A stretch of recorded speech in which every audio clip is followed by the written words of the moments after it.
ఆనాటి ఎన్నికలకి ఈనాటి ఎన్నికలకు ఉన్న తేడా ఏంటి సార్?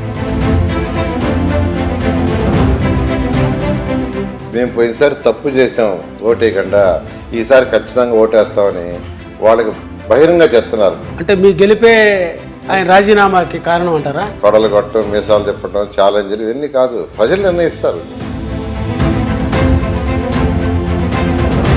టీడీపీలోకి విపిఆర్ గారు వచ్చారు, దాంట్లో మీ పాత్ర ఏంటి సార్? మా నాయకుడు ఏది చెప్తే చేస్తానండి.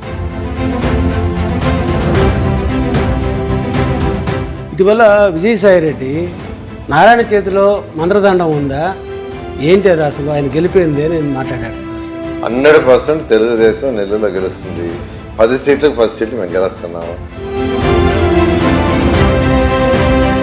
జగన్ ఆలోచన మిమ్మల్ని ఒక్క రోజైనా జైల్లో పెట్టాలనే ఒక ఆలోచన అయితే చేశాడు.